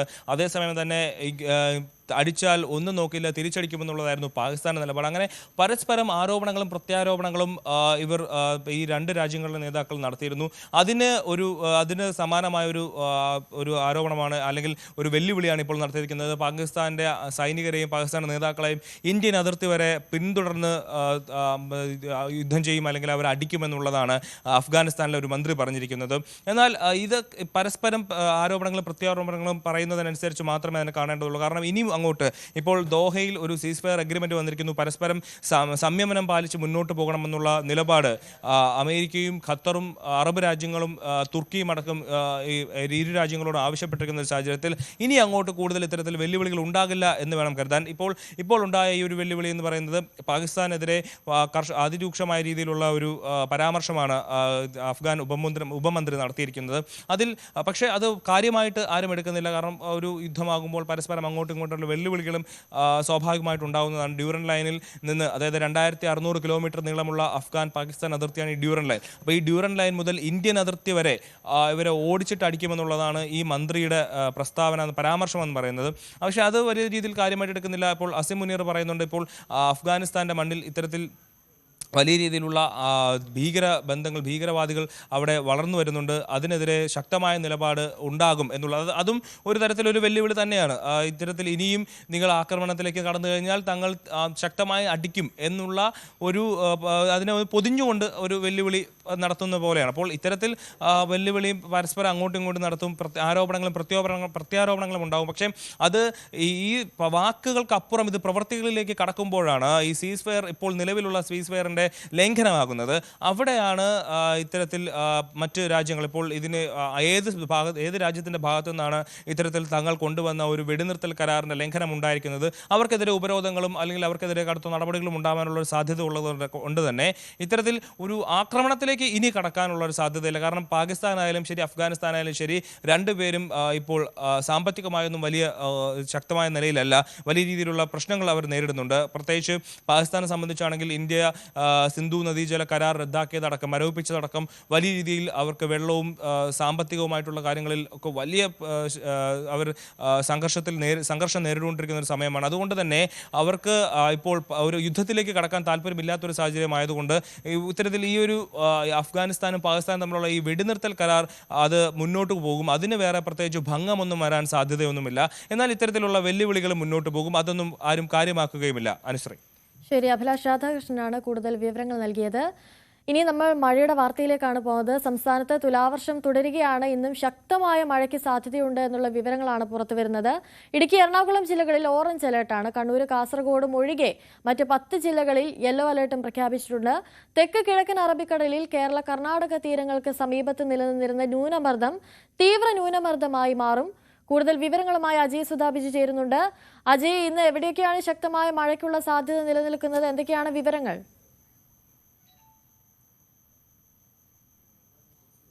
സംസ്ഥാനത്ത് മഴ തുടരുകയാണ്. കൂടുതൽ വിവരങ്ങളുമായി അജയ് സുധാബിജി ചേരുന്നു. അജയ്, ഇന്ന് കൂടുതൽ മഴയ്ക്ക് സാധ്യതയുണ്ടോ ഏതെങ്കിലും ജില്ലകളിൽ? എന്തൊക്കെയാണ് വിവരങ്ങൾ? അനുശ്രീ, ഇന്ന് 2 ജില്ലകളിലാണ് ഓറഞ്ച് അലർട്ട് പ്രഖ്യാപിച്ചിട്ടുള്ളത്. എറണാകുളത്തും ഇടുക്കിയിലുമാണ് ഓറഞ്ച് അലർട്ട്. അത് മാത്രമല്ല കണ്ണൂർ, കാസർഗോഡ് ഒഴികെ മറ്റെല്ലാ ജില്ലകളിലും നിലവിൽ യെല്ലോ അലേർട്ടുമാണ് പ്രഖ്യാപിച്ചിട്ടുള്ളത്. പ്രധാനമായിട്ടും 2 ചക്രവാത ചുഴി അത് ന്യൂനമർദ്ദമായി അതിതീവ്ര ന്യൂനമർദ്ദമായി മാറിയതാണ് ഇപ്പോൾ കേരളത്തിൽ ഇത്ര വലിയ രീതിയിൽ തുലാവർഷം ശക്തിപ്പെടാനായിട്ടുള്ള ഒരു കാരണമായി പറയുന്നത്. കേരള കർണാടക തീരത്ത് സ്ഥിതി ചെയ്യുന്ന ഒരു ചക്രവാത ചുഴി അത് തീവ്ര ന്യൂനമർദ്ദമായി മാറിയിട്ടുണ്ട്. അതുപോലെ തന്നെ തെക്ക് കിഴക്കൻ ബംഗാൾ ഉൾക്കടലിൽ രൂപപ്പെട്ടിട്ടുള്ള ഒരു ന്യൂനമർദ്ദം അതും ഈ ഒരു കേരളത്തിൻ്റെ മഴയെ ശക്തിപ്പെടുത്താനായിട്ട് സഹായിച്ചിട്ടുണ്ട്. ഈ 2 ന്യൂനമർദ്ദങ്ങളുടെയും ഒരു സഞ്ചാരം കണക്കാക്കിയിരിക്കും ഇനി അടുത്ത ദിവസങ്ങളിൽ മഴ എപ്രകാരം പോകും എന്നത് നമുക്ക് മനസ്സിലാക്കാൻ സാധിക്കുന്നത്. എന്തായാലും നിലവിൽ ഇന്നും കൂടി സംസ്ഥാനത്ത് വളരെ ശക്തമായിട്ടുള്ള മഴയാണ് പ്രതീക്ഷിക്കുന്നത്. വളരെ ശക്തമായിട്ടുള്ള കാറ്റും ഈ മേഖലകളിൽ പ്രതീക്ഷിക്കുന്നുണ്ട്. കേരള തീരങ്ങളിൽ ഈ തിരമാലകൾ വളരെ ഉയരത്തിൽ ആഞ്ഞടിക്കാനായിട്ട് സാധ്യതയുണ്ടെന്നും പ്രവചിക്കപ്പെടുന്നുണ്ട്. അതുകൊണ്ട് തന്നെ കേരള ലക്ഷദ്വീപ് തീരങ്ങളിൽ മത്സ്യബന്ധനത്തിന് നിരോധനം ഏർപ്പെടുത്തിയിട്ടുണ്ട്. 40 മുതൽ 50 കിലോമീറ്റർ വരെ വേഗതയിൽ കാറ്റ് വീശിയടിക്കാൻ സാധ്യതയുണ്ടെന്നാണ് മുന്നറിയിപ്പുള്ളത്. അതുപോലെ തന്നെ ഇടിമിന്നലോട് കൂടിയ ശക്തമായിട്ടുള്ള മഴയായിരിക്കും ലഭിക്കാൻ പോകുന്നത് എന്നാണ് അറിയിപ്പുള്ളത്. അതുകൊണ്ട് തന്നെ ജനങ്ങൾ ജാഗ്രത പാലിക്കണം എന്നൊരു നിർദ്ദേശം കാലാവസ്ഥാ വകുപ്പ് നൽകിയിട്ടുണ്ട്. തുറസായ സ്ഥലങ്ങളിൽ ഇടിമിന്നലുള്ളപ്പോൾ നിൽക്കരുത് എന്ന് നിർദ്ദേശം നൽകിയിട്ടുണ്ട്. അഥവാ ഈ മിന്നൽ പെട്ടെന്ന് അവിടെ ഒരു മിന്നൽ ഉണ്ടാകുന്ന സമയമാണെങ്കിൽ തുറസായ മേഖലയിൽ നിന്ന് പെട്ടെന്ന് തന്നെ കെട്ടിടത്തിനകത്തേക്ക് കയറണം എന്നൊരു നിർദ്ദേശമുണ്ട്. അതുപോലെ തന്നെ ഈ ആർക്കെങ്കിലും ഇടിമിന്നൽ ഏൽക്കുകയാണെങ്കിൽ വളരെ വേഗം തന്നെ അവർക്ക് മറ്റ് വൈദ്യസഹായം ഉൾപ്പെടെ ലഭ്യമാക്കണം എന്നാണ് നിർദ്ദേശമുള്ളത്. ഈ മഴ അത് ഇനി വരും ദിവസങ്ങളിൽ ഏറ്റവും ശക്തമായിട്ട് തന്നെ തുടരും. എന്നാൽ ഈ സമയം കുറച്ച് ആശ്വാസകരമായിട്ടുള്ള കാര്യമെന്ന് പറയുന്നത് മുല്ലപ്പെരിയാർ ഉൾപ്പെടെ ഇടുക്കിയിലെ പല പ്രധാനപ്പെട്ട ഡാമുകളിലേക്ക് നീരൊഴുക്ക് ശക്തമായിട്ടുണ്ട്. കഴിഞ്ഞ ദിവസം രാത്രിയോടെ നീരൊഴുക്ക് കുറച്ച് കുറഞ്ഞതായിട്ടാണ് വിവരം ലഭിക്കുന്നത്. അത് ഈ പ്രദേശങ്ങളിൽ താമസിക്കുന്നവർക്ക് കുറച്ച് ആശ്വാസമായിട്ടുണ്ട്. എന്നാലും ഇടുക്കിയിൽ ഈ മാസം 23-ാം തീയതി വരെ അലർട്ട് പ്രഖ്യാപിച്ചിട്ടുണ്ട്. 23-ാം തീയതി വരെ അവിടെ ശക്തമായിട്ടുള്ള മഴ തുടരും എന്നാണ് അറിയിച്ചിട്ടുള്ളത്. മലയോര മേഖലകളിൽ താമസിക്കുന്നവരോട് പ്രത്യേകം ജാഗ്രത പാലിക്കണം എന്ന് അറിയിച്ചിട്ടുണ്ട്. അവിടെ തദ്ദേശ സ്വയംഭരണ സ്ഥാപനങ്ങളുടെ നിർദ്ദേശങ്ങൾ ഉൾപ്പെടെ കൃത്യമായി അനുസരിക്കണം, കൃത്യമായിട്ടുള്ള മുന്നൊരുക്കങ്ങൾ നടത്തണം എന്നും അവരോട് അറിയിച്ചിട്ടുണ്ട്. ഡാമുകൾ തുറന്നുവിടുന്ന പശ്ചാത്തലത്തിലും അതുപോലെ തന്നെ വെള്ളത്തിൻ്റെ അളവ് നദികൾ ഉയരുന്ന പശ്ചാത്തലത്തിലും ഈ നദീതീരങ്ങളിലും അതുപോലെ തന്നെ മലയോര മേഖലകളിലും താമസിക്കുന്നവർ പ്രത്യേകം ഒരു ജാഗ്രത പാലിക്കേണ്ടതുണ്ട്. അതുപോലെ തന്നെ തീരദേശവാസികൾ ഈ ഉയർന്ന തിരമാലകൾ കേരള തീരത്ത് അടിക്കാൻ സാധ്യതയുള്ളതായിട്ട് മുന്നറിയിപ്പ് നൽകിയിട്ടുള്ളതാണ്. അതുകൊണ്ട് തന്നെ തീരദേശങ്ങളിലുള്ളവർ ശക്തമായിട്ട് സുരക്ഷാ സംവിധാനങ്ങൾ അത് സുരക്ഷ പാലിക്കണം എന്ന് പറഞ്ഞിട്ടുണ്ട്. പല സ്ഥലങ്ങളിലും വിനോദസഞ്ചാരികൾക്കുൾപ്പെടെ നിയന്ത്രണം കൽപ്പിച്ചിട്ടുണ്ട്. സുരക്ഷിതരായി ഇരിക്കാൻ വേണ്ടിയിട്ടാണ് സർക്കാരും അതുപോലെ തന്നെ കാലാവസ്ഥാ വകുപ്പും ഉൾപ്പെടെ നൽകുന്ന നിർദ്ദേശം. അനുശ്രീ, ശരി. അജയ് സുധാ ബിജുവാണ് കൂടുതൽ വിവരങ്ങൾ നൽകിയത്. ഇടുക്കിയിലും കഴിഞ്ഞ 3 ദിവസമായി പെയ്യുന്ന തീവ്രമഴയ്ക്ക് നേരിയ ശമനമുണ്ടായിരിക്കുകയാണ്. മുല്ലപ്പെരിയാറിലെ ജലനിരപ്പ് 131.95 അടിയായി കുറഞ്ഞു. 13 ഷട്ടറുകളിലൂടെയാണ് വെള്ളം പുറത്തേക്ക് ഒഴുകുന്നത്. പ്രിൻസ് ജെയിംസ് ചേരുന്നുണ്ട് കൂടുതൽ വിവരങ്ങളുമായി. പ്രിൻസ്, കഴിഞ്ഞ ദിവസങ്ങളിലൊക്കെ ഇടുക്കിയിൽ മഴ മൂലം വലിയ തരത്തിലുള്ള നാശനഷ്ടമാണ് ഉണ്ടായിട്ടുള്ളത്. ഇപ്പോൾ ഒരു ശമനം ഉണ്ടാകുന്നു എന്ന് പറയുമ്പോൾ ഇപ്പോൾ അനുഭവിക്കുന്ന ബുദ്ധിമുട്ടുകൾക്കൊരു അറുതി ഉണ്ടാകാൻ ഒരുങ്ങുന്നു എന്ന് വേണം കരുതാനല്ലേ?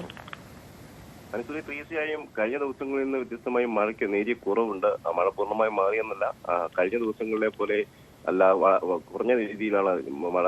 അതിശക്തമായൊരു മഴ ഇല്ലായിരുന്നു കഴിഞ്ഞ രാത്രിയിൽ. തുടർച്ചയായി മഴ പെയ്യുന്നുണ്ടെങ്കിലും ഭീകരമായ ഒരു സാഹചര്യം ഇല്ലായിരുന്നു തന്നെ വലിയ ആശ്വാസകരമാണ്. വലിയ അപകടങ്ങളൊന്നും ഇതുവരെയും റിപ്പോർട്ട് ചെയ്തിട്ടില്ല. അതൊരു ആശ്വാസകരമാണ്. കഴിഞ്ഞ ദിവസങ്ങളിലൊക്കെ കല്ലാർപ്പുഴയിലും കുമ്പളി മേഖലയിലും ഒക്കെ അതിശക്തമായി വെള്ളം വരുന്ന സാഹചര്യമുണ്ടായി. കല്ലാർപ്പുഴയിൽ മിന്നൽ പ്രളയം ഉണ്ടാകുന്ന ഒരു അവസ്ഥയുണ്ടായി. എന്നാൽ ആ സാഹചര്യങ്ങളൊക്കെ മാറിയിരിക്കുന്ന അവസ്ഥയുണ്ട്. അപ്പം മുല്ലപ്പെരിയാറിലേക്കുള്ള നീരൊഴുക്കും അല്പം കുറഞ്ഞിട്ടുണ്ട് എന്നാണ് നമുക്ക് മനസ്സിലാക്കാൻ സാധിക്കുന്നത്. നിലവിൽ മുല്ലപ്പെരിയാറിലെ ജലനിരപ്പ് 138.85 അടിയായി കുറഞ്ഞത്, 138.0 അടിയായി കുറഞ്ഞിരിക്കുന്നു. കഴിഞ്ഞ ദിവസം അത് 139.5 അടി വരെ ഉയർന്ന സാഹചര്യം ഉണ്ടായിരുന്നു. അപ്പം അണക്കെട്ടിലേക്കുള്ള നീരൊഴുക്കും അതിശക്തമായി തുടരുന്ന ഒരു സാഹചര്യമായിരുന്നു കഴിഞ്ഞ ദിവസങ്ങൾ ഉണ്ടായിരുന്നത്. പ്രത്യേകിച്ചും പെരിയാർ തടാക തീരത്തും വനമേഖലയിലുമൊക്കെ വലിയ തോതിലുള്ള മഴ ലഭിച്ചതുകൊണ്ട് നീരൊഴുക്ക് ശക്തമായി തുടരുന്ന ഒരു അവസ്ഥയായിരുന്നു ഉണ്ടായിരുന്നത്. നിലവിൽ അണക്കെട്ടിൽ നിന്നും പെരിയാറിലേക്ക് ഒഴുക്കുന്ന വെള്ളത്തിന്റെ അളവിലും നേരിയ കുറവുണ്ട്. 13 സ്പിൽവേ ഷട്ടറുകളിലൂടെയും വെള്ളം പുറത്തേക്ക് ഒഴുക്കുന്നുണ്ടെങ്കിലും കഴിഞ്ഞ ദിവസത്തെ അപേക്ഷിച്ച് 7300 ക്യൂസെക്സോളം വെള്ളമാണ് അണക്കെട്ടിൽ നിന്നും സ്പിൽവേയിലൂടെ പെരിയാറിലേക്ക് ഒഴുക്കുന്നത്. അതോടൊപ്പം തന്നെ തമിഴ്നാട് ടണൽ മാർഗം 1600 ക്യൂസെക്സോളം വെള്ളം കൊണ്ടുപോകുന്നുമുണ്ട്. നിലവിൽ ഇതിന് ആനുപാതികമായി മാത്രമേ വെള്ളം ഇപ്പോൾ അണക്കെട്ടിലേക്ക് ഒഴുകിയെത്തുന്നുള്ളൂ. ഏകദേശം 8500 ക്യൂസെക്സോളം വെള്ളമാണ് അണക്കെട്ടിലേക്ക് എത്തുന്നത്. അതായത് ഒഴുകിയെത്തുന്ന വെള്ളത്തിന് ആനുപാതികമായി വെള്ളം പുറത്തേക്കും ഒഴുക്കുന്നതിനാൽ ജലനിരപ്പ് നിലവിലെ അവസ്ഥയിൽ പതിക്കുന്ന സാഹചര്യം ഉണ്ടാവില്ല. എന്നാൽ രാത്രി കാലങ്ങളിൽ മഴ വീണ്ടും ശക്തമായ അവസ്ഥയുണ്ടായാൽ സ്ഥിതികൾ മാറും. എന്നാൽ ഒപ്പം അല്ല സാഹചര്യമാണുള്ളത്. നിലവിൽ കൂടുതൽ വെള്ളം പുറത്തേക്ക് എടുക്കാത്ത അവസ്ഥ ഉള്ളതിനാൽ നിലവിൽ പെരിയാർ നദിയിലെ ജലനിരപ്പ് ഇനിയും നിലവിലത്തെ അവസ്ഥയിൽ വർദ്ധിക്കില്ല. എങ്കിലും മഴ ഒക്കെ തൊടുന്നൊരവസ്ഥ ഉണ്ടായാൽ സാഹചര്യങ്ങൾ മാറുന്ന ഒരവസ്ഥയുണ്ട്. കഴിഞ്ഞ ദിവസങ്ങളിലൊക്കെ തന്നെ പെരിയാറിന്റെ ജലനിരപ്പ് ഉയർന്ന ഒരു അവസ്ഥ ഉണ്ടായിരുന്നു. അപ്പം വീടുകളിലേക്ക് പെരിയാറിന്റെ തീരത്ത് താമസിക്കുന്ന പ്രത്യേകിച്ചും വണ്ടിപ്പെരിയാർ, വാളാടി തുടങ്ങിയ മേഖലകളിലെ നദീതീരത്ത് താമസിക്കുന്ന ആളുകളുടെ വീടുകളിലേക്കൊക്കെ വെള്ളം കയറുന്ന അവസ്ഥ ഉണ്ടായിരുന്നു. അത്തരത്തിലുള്ള സാഹചര്യമായിരുന്നു നിലവിലുണ്ടായിരുന്നത്. അതാണ് മുല്ലപ്പെരിയാർ സംബന്ധിച്ചുള്ള അവസ്ഥ. അപ്പം മുല്ലപ്പെരിയാറിൽ നിന്നുള്ള വെള്ളം കൂടി ഇടുക്കിയിലേക്ക് ഒഴുക്കുന്നതിനാൽ ഇടുക്കിയിലെ ജലനിരപ്പ് ഉയരുന്ന ഒരു അവസ്ഥയുണ്ട്. എങ്കിലും അപകടമായ ഒരു സാഹചര്യമില്ല. അലർട്ടുകളൊന്നും ഇടുക്കിയിൽ നിലവിലില്ല. എന്നാൽ മറ്റു ചെറുകിട അണക്കെട്ടുകളായ പൊന്മുടി, മലങ്കര തുടങ്ങിയ അണക്കെട്ടുകളിൽ നിന്നും വെള്ളം പുറത്തേക്ക് എടുക്കുന്നുണ്ട്.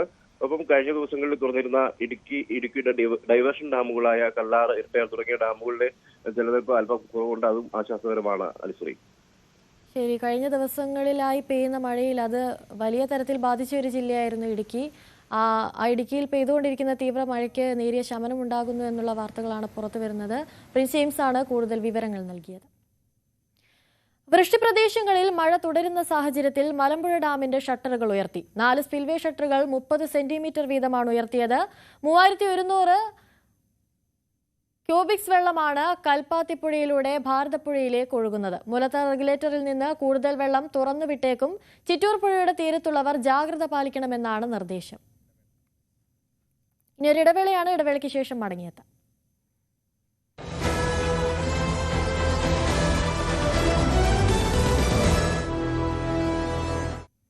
തിരികെ വാർത്തകളിലേക്ക് പോകുമ്പോൾ, ശബരിമലയിലെ സ്വർണ്ണപ്പാളി മോഷണ കേസിൽ ദേവസ്വം ബോർഡ് ജീവനക്കാരായ മുരാരി ബാബുവിനും സുനിൽകുമാറിനെയും പ്രത്യേക അന്വേഷണ സംഘം ഉടൻ ചോദ്യം ചെയ്തേക്കും. ഉണ്ണികൃഷ്ണൻ പോറ്റിയെ ചോദ്യം ചെയ്തതിൽ നിന്ന് ലഭിച്ച വിവരങ്ങളുടെ അടിസ്ഥാനത്തിലാണ് തുടർ നടപടികൾ. അതേസമയം 2021 ശേഷമുള്ള പോറ്റിയുടെ സാമ്പത്തിക ഇടപാടുകൾ കേന്ദ്രീകരിച്ചും SIT വ്യാപക പരിശോധന തുടരുകയാണ്. പോറ്റിയുമായി അന്വേഷണ സംഘം ബാംഗ്ലൂരിൽ ഉൾപ്പെടെ വൈകാതെ തെളിവെടുപ്പ് നടത്തും. സംസ്ഥാനത്തെ മെഡിക്കൽ കോളേജുകളിലെ ഡോക്ടർമാർ ഇന്ന് OP ബഹിഷ്കരിച്ച് സമരം നടത്തും. ശമ്പള പരിഷ്കരണം നടപ്പിലാക്കുക, രോഗികൾക്ക് ആനുപാതികമായ ഡോക്ടർമാരെ നിയമിക്കുക, അശാസ്ത്രീയമായ സ്ഥലമാറ്റം തടയുക തുടങ്ങിയ ആവശ്യങ്ങൾ ഉന്നയിച്ചാണ് സമരം നടത്തുന്നത്. ജൂനിയർ ഡോക്ടർമാരുടെയും PG ഡോക്ടർമാരുടെയും സേവനം മെഡിക്കൽ കോളേജുകളിൽ ഉണ്ടായിരിക്കും. ആവശ്യങ്ങൾ അംഗീകരിച്ചില്ലെങ്കിൽ 28 മുതൽ റിലേ സമരം നടത്തുമെന്നും KGMCTA അറിയിച്ചു. ബീഹാറിൽ ഇന്ത്യ സഖ്യം നേർക്കുനേർ വരുമോ എന്ന് ഇന്നറിയാം. ആദ്യഘട്ട പത്രിക പിൻവലിക്കാനുള്ള സമയപരിധി ഇന്ന് അവസാനിക്കുകയാണ്. 2ാം ഘട്ട തെരഞ്ഞെടുപ്പ് നടക്കുന്ന മണ്ഡലങ്ങളിൽ പത്രിക സമർപ്പിക്കാനുള്ള സമയപരിധി വൈകിട്ട് 3 മണി വരെയാണ്. സീറ്റുകളുടെ കാര്യത്തിൽ ധാരണയിലെത്താൻ ഇന്ത്യ സഖ്യത്തിന് ഇതുവരെ സാധിച്ചിട്ടില്ല. കൂടുതൽ വിവരങ്ങളുമായി രാഗേഷ് ചേരുന്നു. രാഗേഷ്, ഇന്ത്യ സഖ്യത്തിന് മുന്നിൽ നിലനിൽക്കുന്നത് വലിയൊരു പ്രതിസന്ധിയല്ലേ? അത് എപ്പോൾ പരിഹരിക്കപ്പെടുമെന്ന് വേണം കരുതാൻ? അനുശ്രീ, പ്രതിസന്ധി ഉണ്ട്. ഏതായാലും ഇന്നറിയാം എന്തായിരിക്കും ഇന്ത്യ സഖ്യം തുടർന്നുള്ള നീക്കമെന്നുള്ളത്. കാരണം ആദ്യഘട്ട പത്രിക പിൻവലിക്കാനുള്ള സമയപരിധി ഇന്ന് അവസാനിക്കുകയാണ്. 17-ാം തീയതിയായിരുന്നു പത്രിക നൽകാനുള്ള സമയപരിധി. അതിനുശേഷം ഏതാണ്ട് 6 മണ്ഡലങ്ങളിൽ ഇന്ത്യ സഖ്യ പാർട്ടികൾ തമ്മിൽ നേർക്കുനേർ പോരാട്ടം വരുന്ന സാഹചര്യമുണ്ടായി. RJDയും കോൺഗ്രസുമാണ് കൂടുതൽ സീറ്റുകൾ. ചില സീറ്റുകളിൽ CPIക്കെതിരെ കോൺഗ്രസ് പത്രിക നൽകിയിട്ടുണ്ട്. CPMലും കോൺഗ്രസും മത്സരിക്കുന്ന സാഹചര്യമുണ്ട്. പ്രത്യേകിച്ച് വൈശാലി, ബിഹാർ ഷെരീഫ് തുടങ്ങിയ മണ്ഡലങ്ങൾ, ലാൽഗഞ്ച് തുടങ്ങി 6 മണ്ഡലങ്ങളിൽ ഇന്ത്യ സഖ്യത്തിലെ പ്രധാനപ്പെട്ട പാർട്ടികൾ തന്നെ നേർക്കുനേർ വരുന്ന സാഹചര്യം ഇതോടുകൂടി ഉണ്ടായിരുന്നു. ഏതായാലും ഇന്ന് സമയപരിധി അവസാനിക്കുമ്പോൾ ഇതിലെ ആരൊക്കെ പത്രിക പിൻവലിക്കും, ഒരു സീറ്റ് ധാരണയിലേക്ക് ഈ അവസാന നിമിഷമെങ്കിലും എത്തുമോ എന്ന് അറിയാൻ സാധിക്കും. ഇന്ന് ഇത്തരത്തിൽ ഇപ്പോൾ ഉള്ള 2 പാർട്ടികളുടെയും സ്ഥാനാർത്ഥികൾ പത്രിക പിൻവലിക്കാൻ തയ്യാറായില്ലെങ്കിൽ നേർക്കുനേർ പോരാട്ടത്തിലേക്ക് ഇന്ത്യ സഖ്യ പാർട്ടികൾ കടക്കുന്ന സാഹചര്യമുണ്ടാകും. അങ്ങനെയെങ്കിൽ രണ്ടാം ഘട്ട പത്രിക സമർപ്പിക്കാനുള്ള സമയപരിധി ഇന്നാണ് അവസാനിക്കുന്നത്. അവിടെയും സമാനമായ സാഹചര്യം ഉണ്ടാകും. ഇപ്പോൾ നിലവിൽ കണക്കനുസരിച്ച് ഏതാണ്ട് 9 മണ്ഡലങ്ങൾ, 2 ഘട്ടങ്ങളിലുമായി 9 മണ്ഡലങ്ങളിൽ ഇന്ത്യ സഖ്യങ്ങളിലെ പാർട്ടികൾ തമ്മിൽ നേർക്കുനേർ വരുന്നുണ്ട്. PCC അധ്യക്ഷനെതിരെ പോലും RJDയുടെ സ്ഥാനാർത്ഥി നിലവിലുണ്ട്. അദ്ദേഹം പത്രിക നൽകിയിട്ടില്ല. പക്ഷേ സ്ഥാനാർത്ഥിയെ RJD പ്രഖ്യാപിച്ചിട്ടുണ്ട്. ഇന്നേതായാലും അത്തരമൊരു നീക്കം RJDയുടെ ഭാഗത്തുനിന്നുണ്ടാകുമോ അതോ ഈ പ്രശ്നങ്ങൾക്കെല്ലാം പരിഹാരമാകുമോ എന്നാണ് അറിയേണ്ടത്. ഏതായാലും ഈ അവസാന നിമിഷത്തിൽ പോലും സീറ്റ് ധാരണയിലേക്ക്, അങ്ങനെ ഒരു പ്രഖ്യാപനത്തിലേക്ക് കടക്കാൻ ഇന്ത്യ സഖ്യത്തിന് കഴിഞ്ഞിട്ടില്ല. അതിപ്പോൾ ഈ 9 സീറ്റുകളിൽ തർക്കം നിലനിൽക്കുന്നു എന്ന് വേണം മനസ്സിലാക്കാൻ. മാത്രവുമല്ല, ഇന്ത്യ സഖ്യത്തിലെ പ്രതിസന്ധി അത് കഴിഞ്ഞ കുറേ ദിവസങ്ങളായി തുടരുന്നതാണെങ്കിൽ RJDയിൽ ടിക്കറ്റുകൾ, പ്രത്യേകിച്ച് സീറ്റുകൾ നൽകിയതിന് പിന്നാലെ പരസ്യ പ്രതിഷേധവും ഉണ്ടായി. ഇന്നലെ 2 നേതാക്കൾ, സീറ്റ് നിഷേധിക്കപ്പെട്ട 2 നേതാക്കൾ, ഒന്ന് ഉഷാദേവി ഉൾപ്പെടെ 2 പേർ വീടിന് മുന്നിൽ പ്രതിഷേധമായി എത്തുകയും ചെയ്തിരുന്നു. അത്തരത്തിൽ ഗുരുതരമായ സാഹചര്യം RJDയിലുമുണ്ട്. അതായത് സീറ്റിനായി തന്നോട് കോഴ ചോദിച്ചു, അത് നൽകാതിരുന്നപ്പോൾ സീറ്റ് നിഷേധിക്കപ്പെട്ടു എന്ന ആരോപണമാണ് സ്ഥാനാർത്ഥി നിഷേധിച്ചവർ ഉന്നയിക്കുന്നത്. സ്വാഭാവികമായും അത് വരും ദിവസങ്ങളിൽ രാഷ്ട്രീയ വിഷയമാകുമെന്ന കാര്യത്തിൽ സംശയമില്ല. പ്രചാരണത്തിൽ JDയും RJDയും ഒക്കെ തന്നെ അത് ഉന്നയിക്കുകയും ചെയ്യും. കാരണം രാജ്യസഭാംഗവും മുതിർന്ന നേതാവുമായ സഞ്ജീവ് യാദവാണ് ഇത്തരത്തിൽ 2.7 കോടി 2,70 ലക്ഷം രൂപ ചോദിച്ചത് എന്ന ആരോപണമാണ് സീറ്റ് നിഷേധിക്കപ്പെട്ടവർ ഉന്നയിക്കുന്നത്.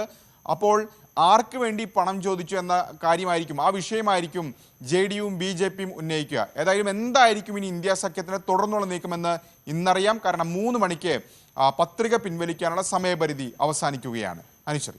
ശരി, രാകേഷാണ് കൂടുതൽ വിവരങ്ങൾ നൽകിയത്. ഇന്ന് നമ്മുടെ ഇന്നത്തെ ദിവസത്തെ ഏറ്റവും വലിയ പ്രത്യേകതയാണ് ഇന്ന് ദീപാവലി ആണെന്നുള്ളത്. രാജ്യം മുഴുവൻ ദീപാവലി ആഘോഷിക്കുകയാണ്. ലോകമെമ്പാടുമുള്ള ഭാരതീയർ ദീപാവലി ആഘോഷത്തിലാണ്. തിന്മയ്ക്ക് മേലുള്ള നന്മയുടെ വിജയം അഥവാ അന്ധകാരത്തിൽ നിന്നും വെളിച്ചത്തിലേക്കുള്ള വരവെന്നൊക്കെ അർത്ഥം വരുന്ന തമസോമ ജ്യോതിർഗമയ എന്നതിനെ അടിസ്ഥാനമാക്കിയാണ് ദീപാവലി ആഘോഷിക്കുന്നത്. തുലാമാസത്തിലെ അമാവാസി ദിവസമാണ് ദീപാവലി. ദീപങ്ങൾ തെളിയിച്ചും മധുര പലഹാരങ്ങൾ വിതരണം ചെയ്തും സമ്മാനങ്ങൾ നൽകിയുമൊക്കെയാണ് ദീപാവലി പ്രധാനമായും ആഘോഷിക്കുന്നത്.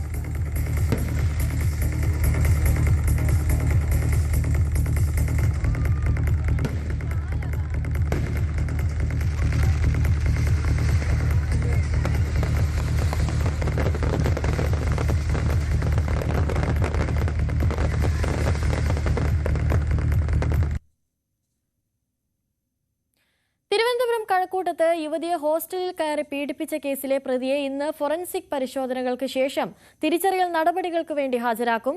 മധുര സ്വദേശിയായ ലോറി ഡ്രൈവറെ കഴിഞ്ഞ ദിവസമാണ് കഴക്കൂട്ടം പോലീസ് സാഹസികമായി മധുരയിൽ വെച്ച് അറസ്റ്റ് ചെയ്തത്.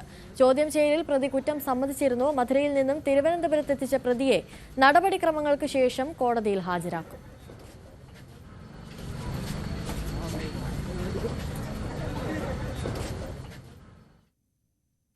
ഒളിമ്പിക്സ് മാതൃകയിലുള്ള 67ാമത് സംസ്ഥാന സ്കൂൾ കായികമേളയ്ക്ക് തിരുവനന്തപുരത്ത് നാളെ കൊടിയുയരും.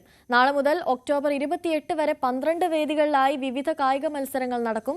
ഇന്ത്യൻ ഫുട്ബോളിന്റെ അഭിമാന താരം ശ്രീ IM വിജയൻ പൊതുവിദ്യാഭ്യാസ വകുപ്പ് മന്ത്രിയോടൊപ്പം ദീപശിഖ കൊളുത്തും. മുഖ്യമന്ത്രി ശ്രീ പിണറായി വിജയനാണ് കായികമേള ഉദ്ഘാടനം ചെയ്യുന്നത്. 20,000-ലധികം കായിക താരങ്ങളും 1000-ഓളം ഒഫീഷ്യൽസും 2000-ഓളം വളണ്ടിയേഴ്സും കായിക മാമാങ്കത്തിന്റെ ഭാഗമാകും. ഗൾഫ് മേഖലയിൽ കേരള സിലബസിൽ പഠിക്കുന്ന 7 സ്കൂളുകളിൽ നിന്നും 35 കുട്ടികൾ ഇത്തവണ മേളയിൽ പങ്കെടുക്കുന്നുണ്ട്. വിധി നൽകിയ വൈകല്യത്തെ സ്വന്തം ഇച്ഛാശക്തി കൊണ്ടും കലാവാസന കൊണ്ടും മറികടന്ന ഒരു പറ്റം കൂട്ടുകാരെ നമുക്ക് പരിചയപ്പെടാം. ഇനി ഭിന്നശേഷി കുട്ടികൾ ആടിയും പാടിയും തങ്ങളുടെ വൈകല്യത്തെ അതിജീവിക്കുന്ന ഒരു കഥയാണ്. വർണ്ണശലഭങ്ങളായ അവർ സ്റ്റേജിൽ പാറി നടക്കുകയാണ്. മലപ്പുറം കുറ്റിപ്പുറം ബ്ലോക്ക് പഞ്ചായത്ത് ഭിന്നശേഷി കലോത്സവം വർണ്ണാഭമായി നടന്നു.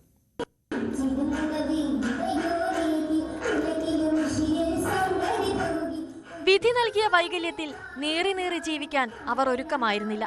തങ്ങളാലാകും വിധം ആ വൈകല്യത്തെ അവർ പടികടത്തിയത് സ്വന്തം ഇച്ഛാശക്തി കൊണ്ടും കലാകായിക കഴിവുകൾ കൊണ്ടുമായിരുന്നു. അത്തരം ഒരു പറ്റം കൂട്ടുകാരുടെ കലാപ്രകടനങ്ങൾക്കാണ് ഇന്ന് കാവുംപുറം പാറയ്ക്കൽ കൺവെൻഷൻ സെന്റർ സാക്ഷ്യം വഹിച്ചത്. ശരീരത്തിന്റെ വൈകല്യത്തെ മനസ്സിന് വർണ്ണച്ചിറകുകൾ നൽകി വർണ്ണശലഭങ്ങളായി അവർ അവിടെയെങ്ങും പാറിപ്പറന്ന് നടന്നു.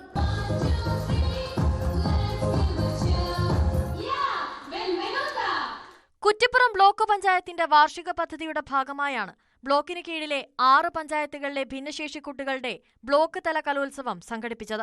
വർണ്ണശലഭങ്ങൾ എന്ന് പേരിട്ട ഭിന്നശേഷി കലോത്സവം പ്രൊഫസർ ആബിദ് ഹുസൈൻ തങ്ങൾ MLA ഉദ്ഘാടനം ചെയ്തു. കഴിവ് പ്രകടിപ്പിക്കാൻ കഴിയുന്ന തരത്തിലൂടെയുള്ള ഒരു പ്രകടനമാണ് കുട്ടികൾ നടത്തിക്കൊണ്ടിരിക്കുന്നത്. അവർക്ക് ഭിന്നശേഷി എന്ന് അവരുടെ കലാപരിപാടികൾ കാണുമ്പോൾ പറയാൻ പോലും കഴിയാത്ത വിധം അവരതിൽ മുഴുകി പൂർണ്ണമായും അവർ എഫേർട്ട് എടുത്ത് അത് അവതരിപ്പിക്കുകയാണ്. 180-ൽ പരം ഭിന്നശേഷി കുട്ടികളും അവരുടെ രക്ഷിതാക്കളും ഉൾപ്പെടെ 600 പേർ കലോത്സവത്തിൽ പങ്കെടുത്തു.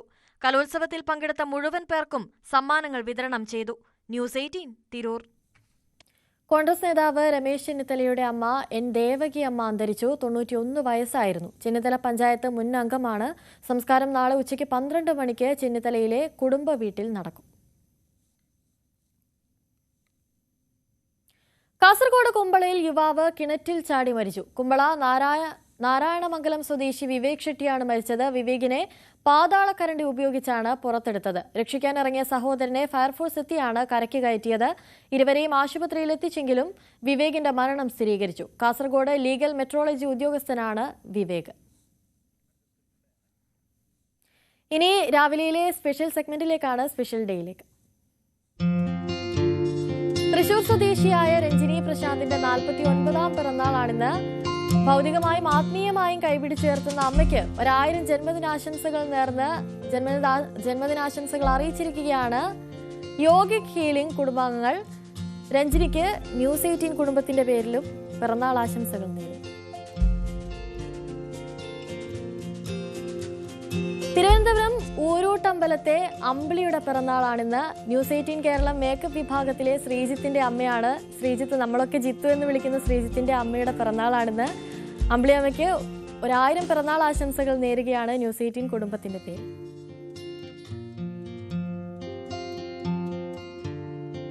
തിരുവനന്തപുരം ആര്യനാട് സ്വദേശിനി അജിത കുമാരിയുടെ പിറന്നാളാണിന്ന്. ന്യൂസ് 18 ക്യാമറമാൻ അരുണിന്റെ അമ്മയാണ് ഞങ്ങളുടെ സഹപ്രവർത്തകൻ.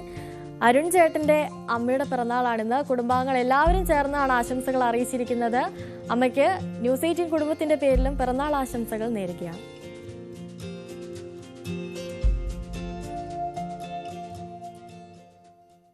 രാവിലെയുടെ സമയം ഇവിടെ പൂർണ്ണമാവുകയാണ്. ഇടവേളയ്ക്ക് ശേഷം പോലീസ് പെട്രോൾ കാണാം. നമസ്കാരം.